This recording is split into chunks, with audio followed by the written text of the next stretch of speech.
So I'm sitting here, I'm sitting quite normally, sitting forward, Hi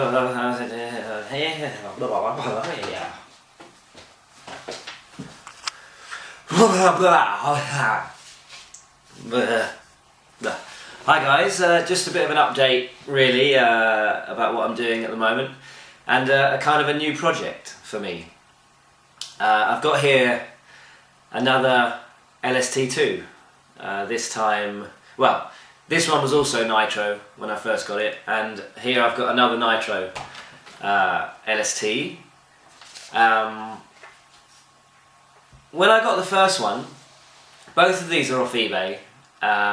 This one I just got for £80 delivered, and this one was £120 delivered, but the difference was that this one, the first one I got, came with the radio controller, I suppose. I think that was pretty much the only difference really. And this one I've only just got had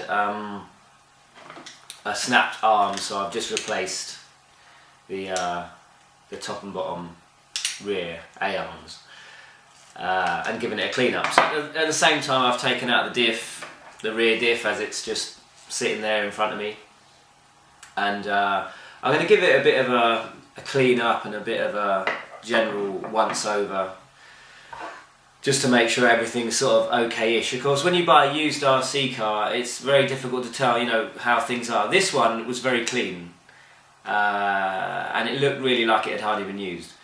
This one, it's dirty, it's quite rusty in places, there's a lot of dirt around the motor and just generally, but of course it's a nitro, so they get dirty, don't they? You know, if it's been running in dusty conditions or in a bit of dirt, with all that oil from the engine and the fuel, it attracts dirt very quickly. So, you know, I don't know if it's been that well used. It had a broken arm.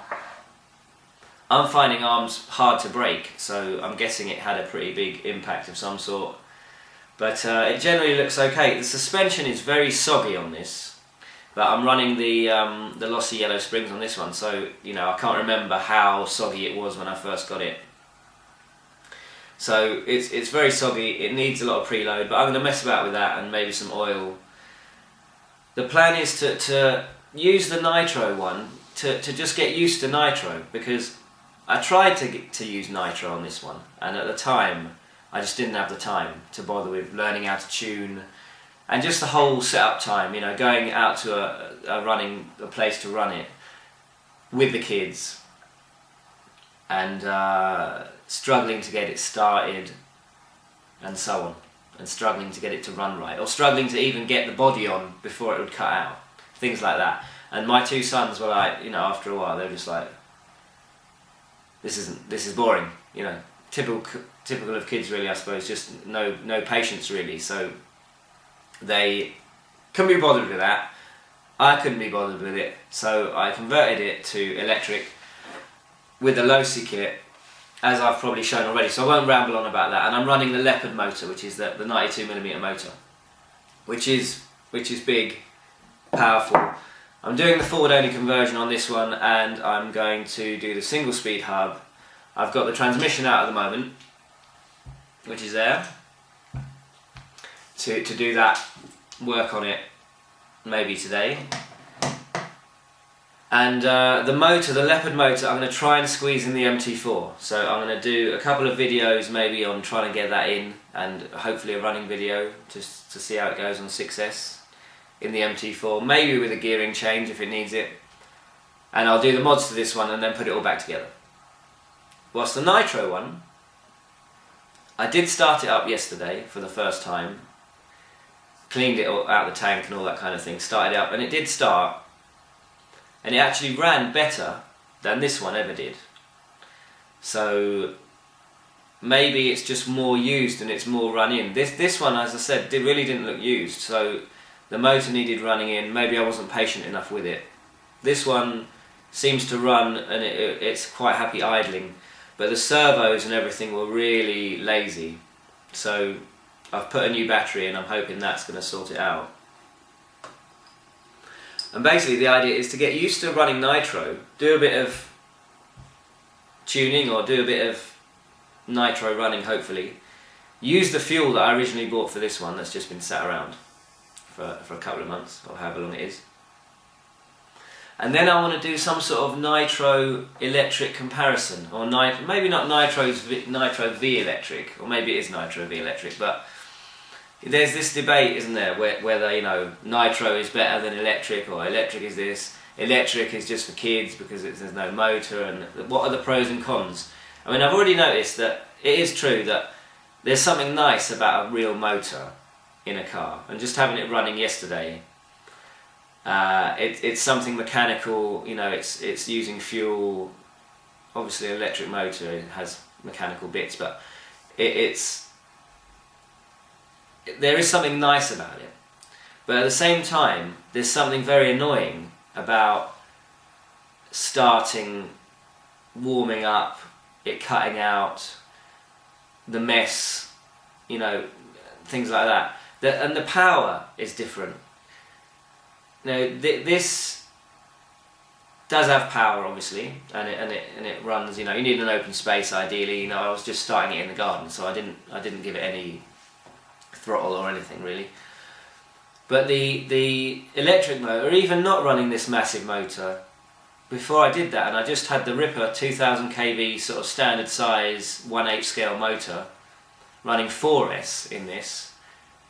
And it was much quicker than, and off the mark, and generally really, than a stock nitro. So I know there's the argument also about, okay, you could put a really good motor in here, nitro motor, that's maybe more powerful than this 427 stock Losi motor, but you know, you could do the same with the electric. So there's a lot of, you know, arguments for and against.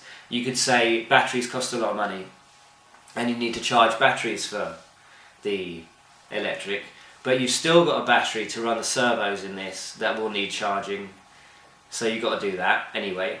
And then you've got the, you know, batteries are expensive, nitro fuel's expensive, so, and it doesn't last as long as the battery's going to last, does it? As in cycles, you know, you burn through it and then it's gone. You can keep recharging a battery for a long time. People say you've got issues with LiPo batteries exploding, or electronic speed controls burning out. But they can happen. I've never had that happen. But you could have, you know, these nitro motors only have a certain life, from what I know, or from what I gather people saying. You know, after a while, you need to get a new motor. So, and again, cost a motor. I think a good motor for this platform might be, in England, probably £100–150, I'm guessing. You know, I can get an ESC and the Leopard motor, a 6S capable ESC and the Leopard motor for this for about £150. So, you know, I think there's a lot of pros and cons to be decided. So I'm going to ignore that, to be honest, and I'm just going to run them. I'm just going to do some running.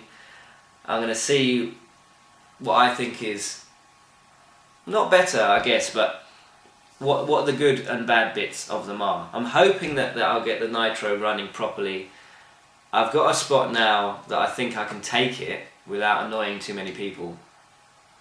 So I'll take it there.